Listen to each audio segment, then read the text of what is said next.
النبي صلى الله عليه وسلم নবী সাল্লাল্লাহু আলাইহি ওয়াসাল্লাম বলেন ইযা মাতাল ইনসানু ইনকাতাআ আনহু আমালুহু ইল্লা মিন সালাসিন মিন সাদাকাতিন জারিয়াতিন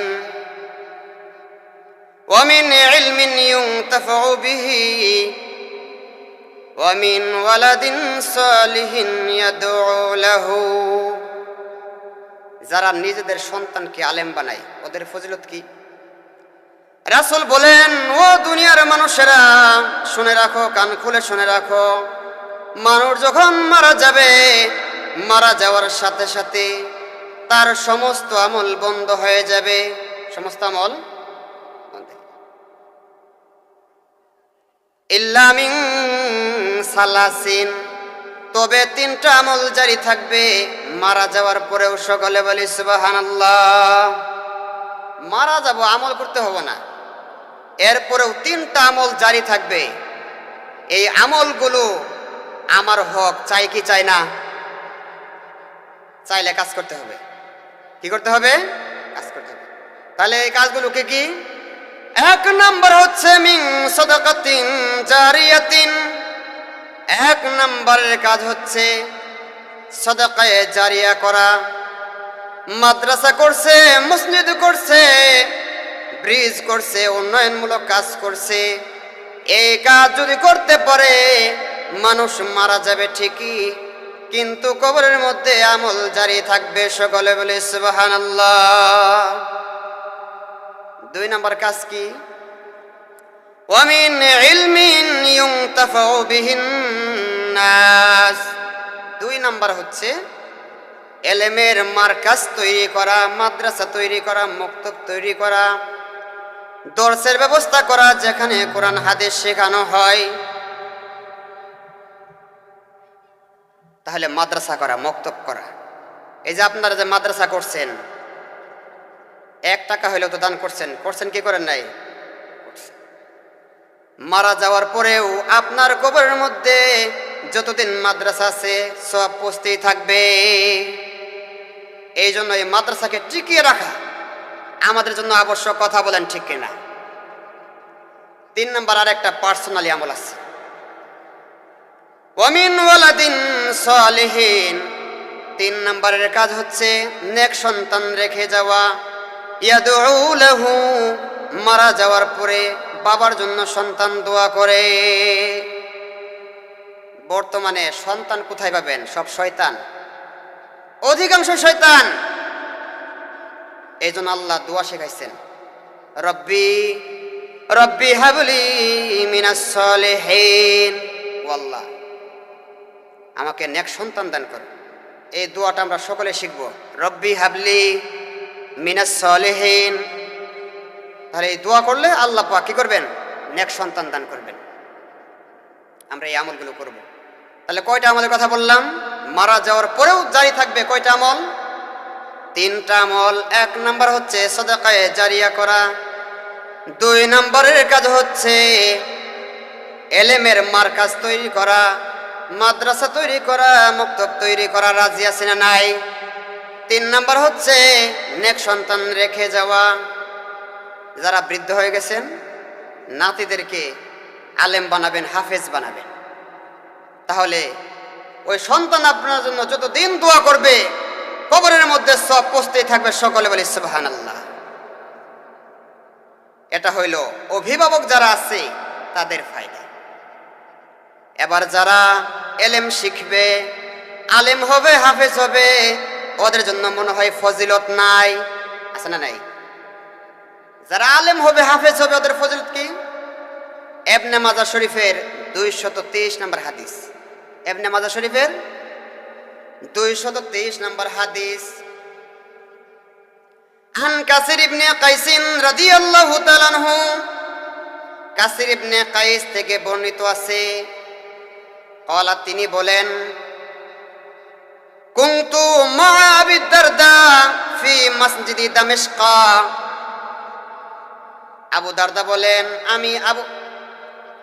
কাসির ইবনে কাইস বলেন, আমি আবু দারদার সাথে দামেস্কের মসজিদের মধ্যে ছিলাম। কোথায় এটা? দামেস্কের একটা মসজিদে আমি বসা ছিলাম। ফাজাআ রাজুলুন, এমন সময় কই থেকে জানি একটা লোক আসলো। ওই লোকটা আসার পরে বলতেছেন, ইয়া আবু দারদা, ও আবু দারদা, জিতু মিনাল মদিনাতি, আমি সুদূর মদিনা থেকে আসছি। মদিনা মানে শহর, মদিনা মানে শহর। কোন শহর থেকে? মদিনাতির রাসূল সাল্লাল্লাহু আলাইহি ওয়াসাল্লাম। ও গো আবু দারদা, আমি নবীর শহর মদিনা থেকে আসছি। দামেস্ক থেকে মদিনার দূরত্ব দেখবেন 1350 কিলোমিটার। কতটুকু দূরত্ব ভাই? আমার কথা কি বুঝতেছেন আপনারা? সমস্যা হচ্ছে? ওগো আবু দারদা, আমি মদিনা থেকে, সুদূর মদিনা থেকে দামেস্কে আসছি। আউযু বিল্লাহি মিনাশ শাইতানির রাজীম।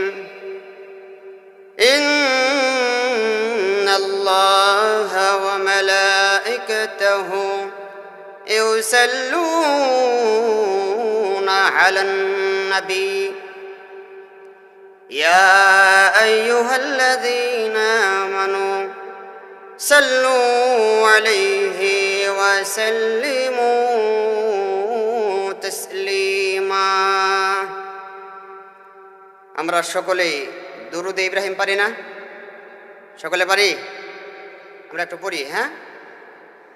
اللهم صل على محمد وعلى آل محمد كما صليت على إبراهيم وعلى آل إبراهيم إنك حميد مجيد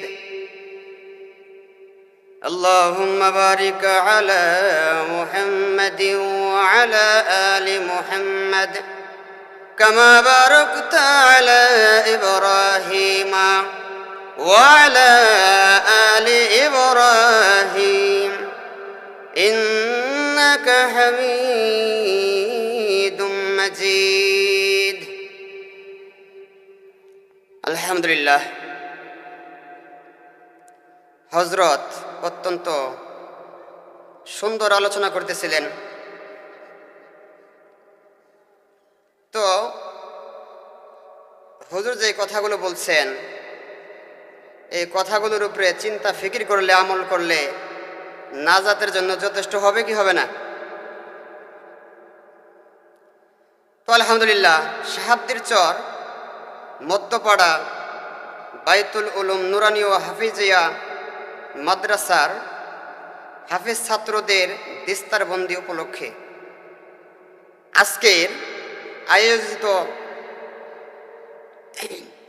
এই ইসলামী মহাসম্মেলনের সম্মানিত সভাপতি সাহেব আলহাজ হজরত মাওলানা আজিজুর রহমান বড় হুজুর, মঞ্চে আমার সাথে আছেন অনেকগুলো উলামায়ে কেরাম, পর্দার অন্তরায় মা ও বোনেরা, সকলের প্রতি আমার সালাম। আসসালামু আলাইকুম ওয়া রাহমাতুল্লাহি ওয়া বারাকাতুহু। আজকের এই মাহফিলে আসতে পেরে আমরা আনন্দ বোধ করছি নাকি বিরক্তি বোধ করতেছি? সকলেই আমরা যারা আনন্দ ফিল করতেছি, আমরা সকলে বলবো আলহামদুলিল্লাহ। আর একটু জোরে। আপনাদের কি শীত লাগতেছে নাকি? মাশাআল্লাহ। তো জাহান্নামের ঠান্ডা এর চাইতে কঠিন না বেশি? বেশি। এই ঠান্ডা দিনের মধ্যে ঠান্ডা পানি দিয়ে ওযু করা, গোসল করা অনেক কঠিন কাজ না সহজ কাজ? কঠিন কাজ। এই কঠিনের পরে আমাদের জন্য আল্লাহ পাক সহজ ব্যবস্থা করছেন। সকলে বলি সুবহানাল্লাহ। আমরা নামাজের আগে ওযু করি কি করি না? আল্লাহ বলতেছেন, ইয়া আইয়ুহাল্লাযীনা ইলাস সালাতি ফাগসিলু ওয়ুজুহাকুম ওয়া আইদিয়াকুম ইলাল মারাফিকি ওয়ামসাহু বিরুসিকুম ওয়া আরজুলাকুম ইলাল কা'বাইন।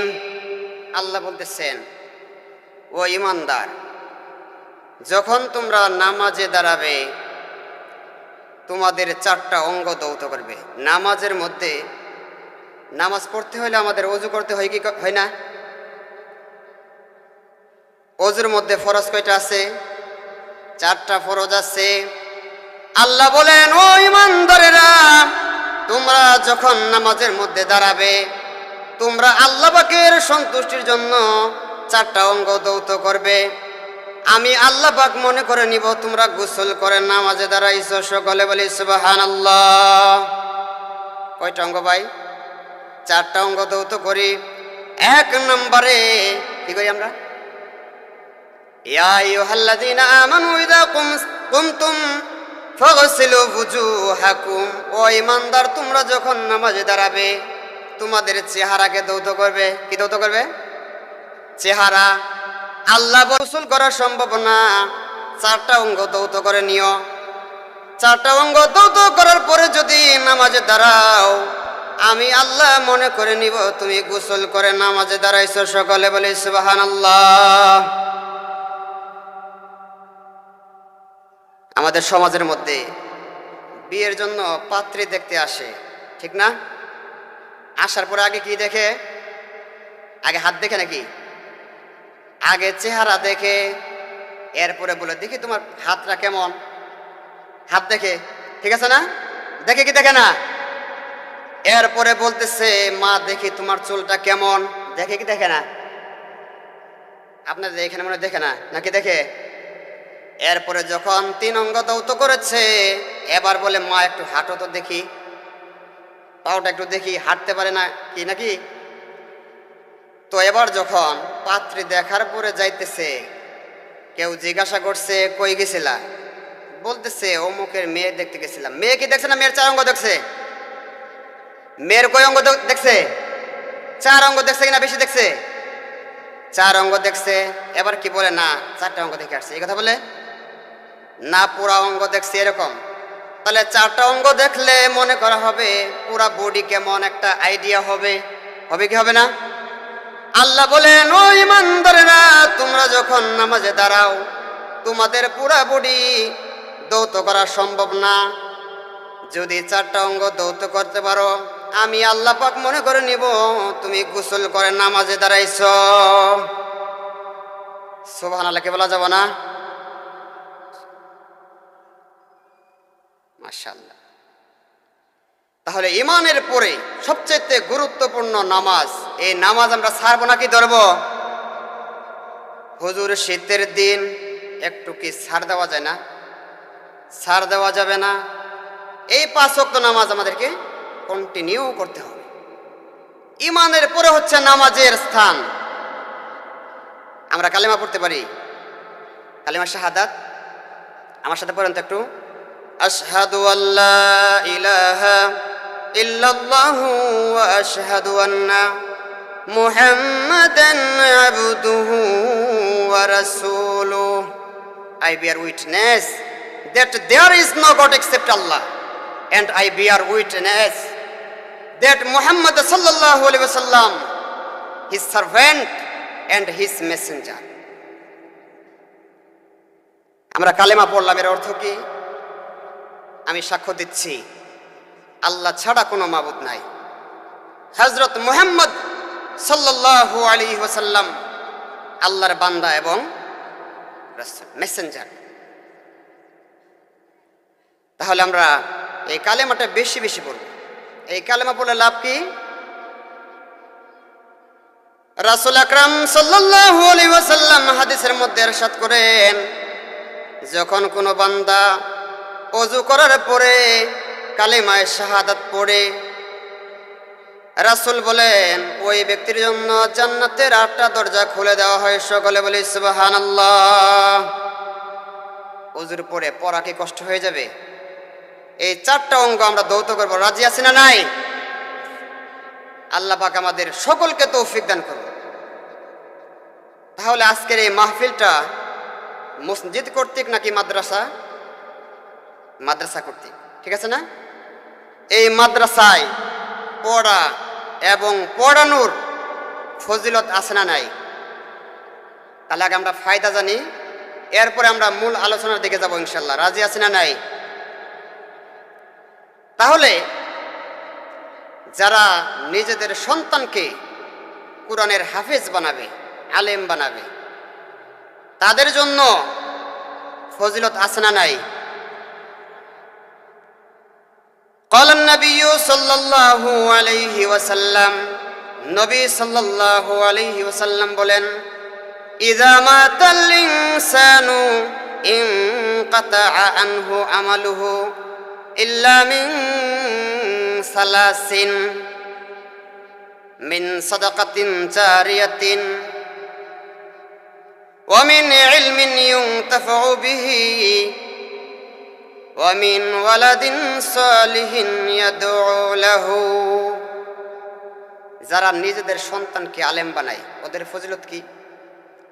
রাসূল বলেন, ও দুনিয়ার মানুষেরা শুনে রাখো, কান খুলে শুনে রাখো, মানুষ যখন মারা যাবে, মারা যাওয়ার সাথে সাথে তার সমস্ত আমল বন্ধ হয়ে যাবে।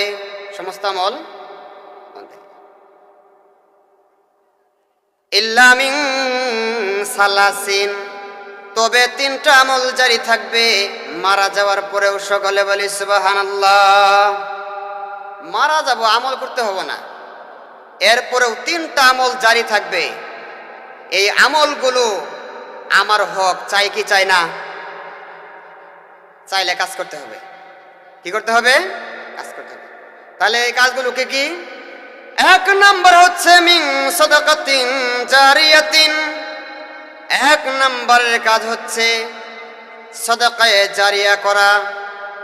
মাদ্রাসা করছে, মসজিদ করছে, ব্রিজ করছে, উন্নয়নমূলক কাজ করছে, এই কাজ যদি করতে পারে মানুষ মারা যাবে ঠিকই, কিন্তু কবরের মধ্যে আমল জারি থাকবে। সকলে বলে সুবহানাল্লাহ। দুই নাম্বার কাজ কি? ওয়া মিন ইলমিন ইউনতাফাউ বিহিন নাস, দুই নাম্বার হচ্ছে এলেমের মার্কাজ তৈরি করা, মাদ্রাসা তৈরি করা, মক্তব তৈরি করা, দর্সের ব্যবস্থা করা, যেখানে কোরআন হাদিস শেখানো হয়। তাহলে মাদ্রাসা করা, মক্তব করা। এই যে আপনারা যে মাদ্রাসা করছেন, 1 টাকা হইলেও তো দান করছেন, করছেন কি করেন নাই?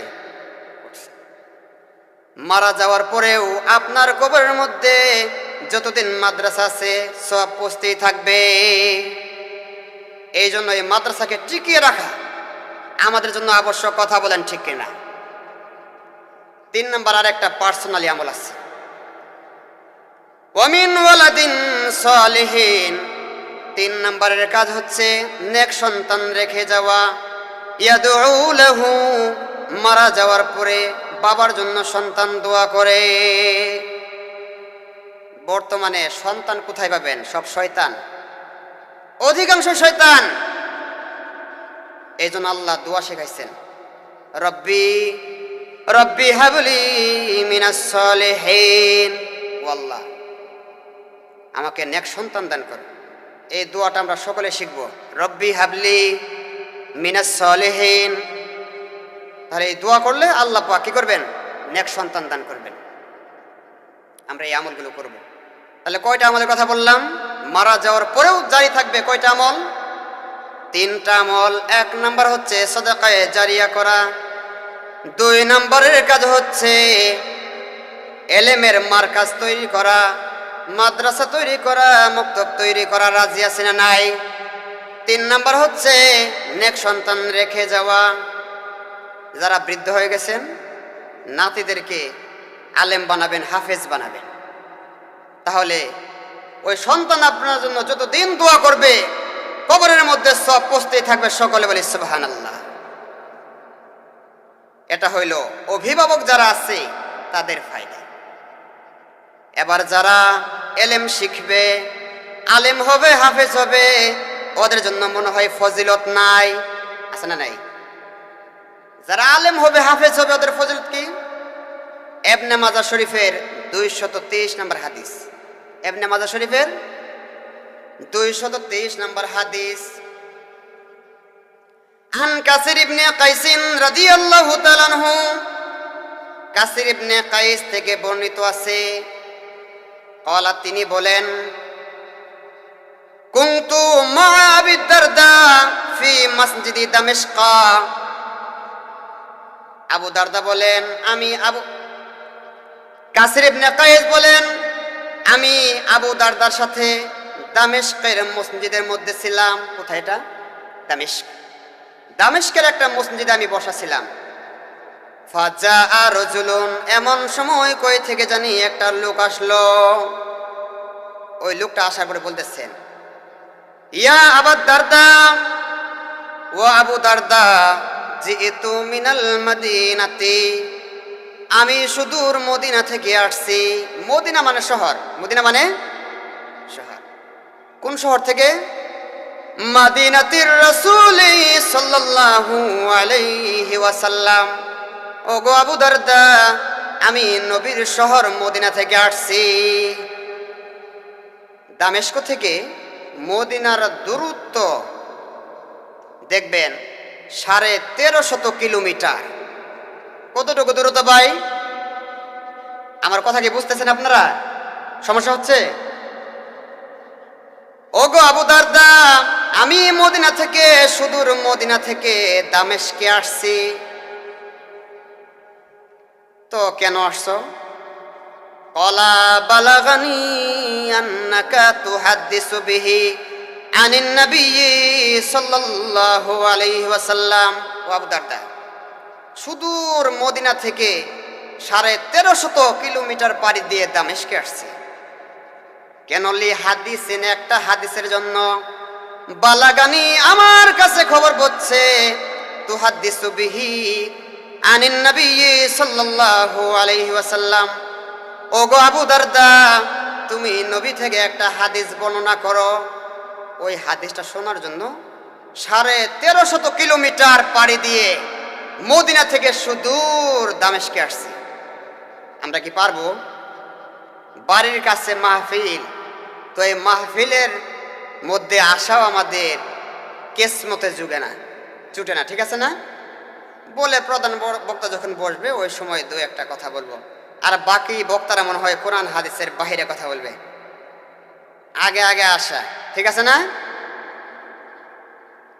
আবু দারদা বলতেছেন, মা জাআ বিকা গায়রুহু। আবু দারদা বলতেছেন, না, এটা সম্ভব না। একটা হাদিসের জন্য 1350 কিলোমিটার পাড়ি দিয়ে আসবে, এটা বিশ্বাসযোগ্য না। হয়তো অন্য কোনো কাজে আসছো। তিনি বলতেছেন, লা, অন্য কোনো কাজে আসি নাই, শুধু একটা হাদিস শোনার জন্য আসছি। আবু দারদা বলতেছেন, না, মনে হয় ব্যবসার নিয়তে আসছো, এই সুযোগে হাদিসটা শুনবা।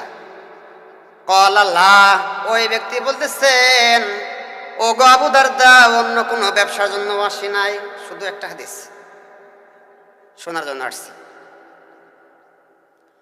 ক্বালা আবু দারদা, আবু দারদা বলতেছেন, ফাইন্নী সামিতু রাসূলুল্লাহি সাল্লাল্লাহু আলাইহি ওয়াসাল্লাম।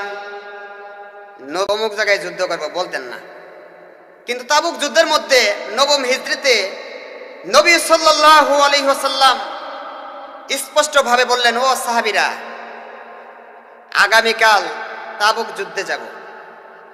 সালটা হচ্ছে নবম হিজরি। তাবুক হচ্ছে মদিনা থেকে উত্তর পশ্চিমে। বলে দিলেন। কেন বললেন? কারণ হলো সিজনটা ছিল অনেক গরমের, অভাবের সিজন ছিল, টাকা পয়সা কম ছিল। এই জন্য রাসূল সাল্লাল্লাহু আলাইহি সাল্লাম আগেই বললেন, ও সাহাবায়ে কেরাম, যার যা প্রস্তুতি হওয়া দরকার প্রস্তুত হয়ে নিও। তো এই যুদ্ধের মধ্যে সমস্ত সম্পদ নিয়ে আসছেন। রাসূল আকরাম সাল্লাল্লাহু আলাইহি ওয়াসাল্লাম বললেন, মা আবকাইতা ইয়া আবা বকরিন, ও আবু বকর তুমি ঘরের মধ্যে কি রেখে আসছো? ক্বালা আবকাইতু লাহুমুল্লাহ ওয়া রাসূলুহু। আবু বকর বললেন, রাসূল আমার ঘরের মধ্যে আল্লাহ এবং আল্লাহর রাসূলকে রেখে আসছি। জোরে বলা যাবে কি সুবহানাল্লাহ? মানে আল্লাহ এবং রাসূলের মহব্বত রেখে আসছে। এবার উমরে ফারুক রাদিয়াল্লাহু তাআলা আনহু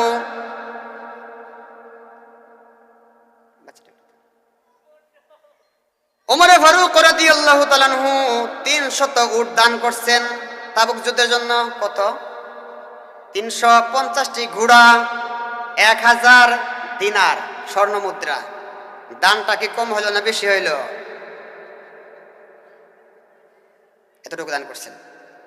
এরকম ভাবে সমস্ত সাহাবায়ে কেরাম বেশি থেকে বেশি দান করেছেন, যাতে করে আল্লাহ পাকের এবং রাসূলের সন্তুষ্টি অর্জন করা যায়।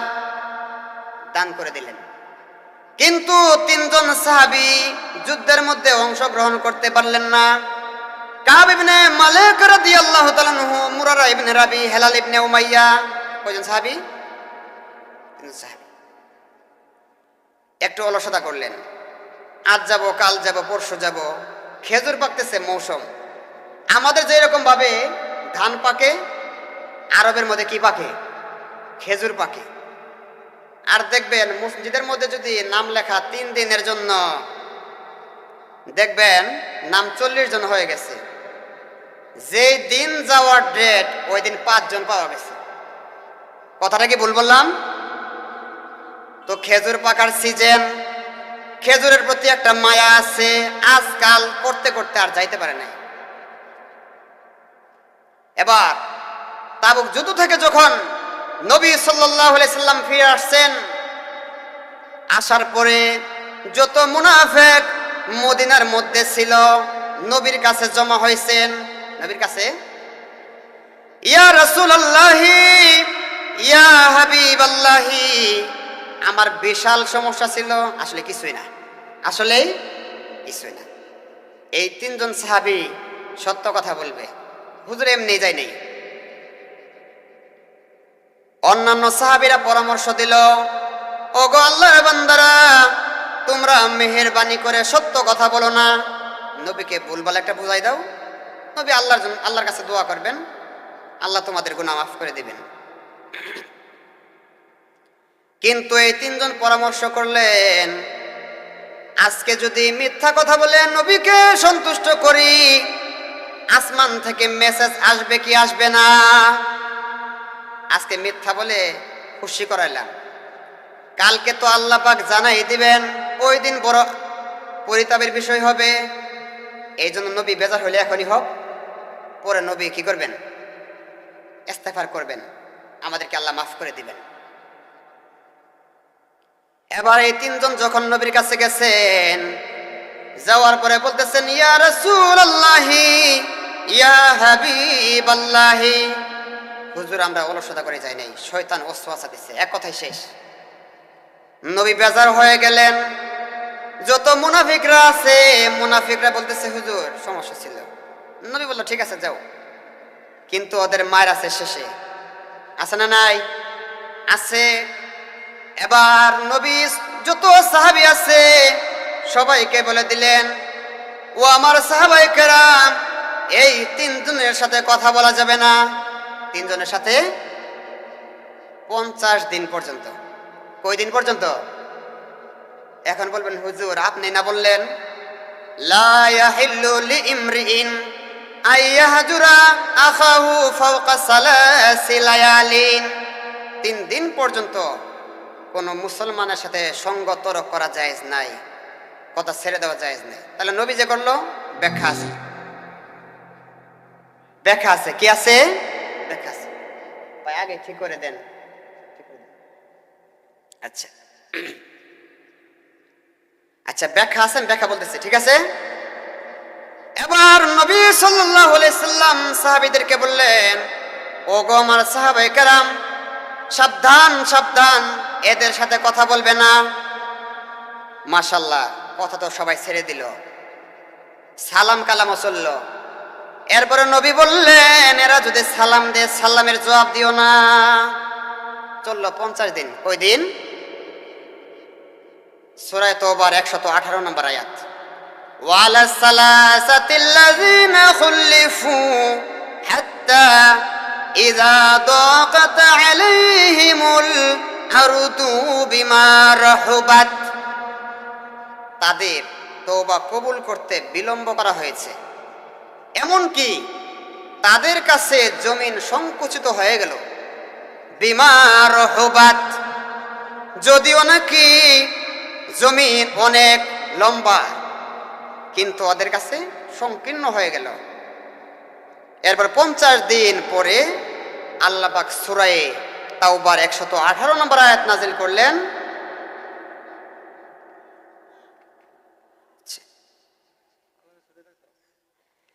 আচ্ছা, আর 5 মিনিট শেষ করে দেব। হ্যাঁ ইনশাআল্লাহ 5 মিনিট। এরপরে ওদের কাছে সংকীর্ণ হয়ে গেল। আল্লাহ পাক ওদের জন্য ইস্তেগফার গ্রহণ করলেন, আল্লাহ ওদেরকে মাফ করে দিলেন। তাহলে আলোচনাও সামনেও যাওয়া যাবে না। আমার আলোচনার এখানে পরিসমাপ্তি ঘটানোর চেষ্টা করতেছি, আর কথাটুকু শেষ করব।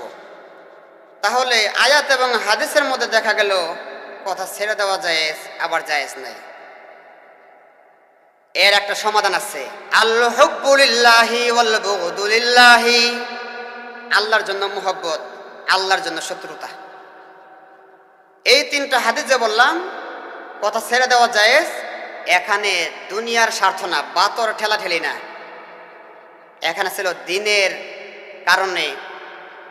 কারণে কথা ছেড়ে দিয়েছেন। আর যেই হাদিসের মধ্যে বলা হয়েছে যে কথা ছেড়ে দেওয়া যাবে না, সেটা দুনিয়ার স্বার্থে। কথা কি বুঝতে পারছি? এই জন্য আল্লাহর ওয়াস্তে, আল্লাহর সন্তুষ্টির জন্য মাঝে মাঝে মানুষের সাথে সঙ্গত করা, কথা ছেড়ে দেওয়া জায়েজ। কিন্তু ওই বাতর ঠেলাঠেলি নিয়ে, ঝগড়া মারামারি নিয়ে, দুনিয়ার স্বার্থ নিয়ে কথা ছেড়ে দেওয়া জায়েজ নাই। তো আমার আলোচনার দিকে যাওয়া গেল না, সংক্ষেপে শেষ করে দিলাম। যতটুকু আলোচনা হইল আল্লাহ পাক যেন আমাদের ভুল ভ্রান্তিকে মাফ করে দেন, আর আমাদের সকলকে আল্লাহ পাক আমল করার তৌফিক দান করেন। সকলে বলে আমিন।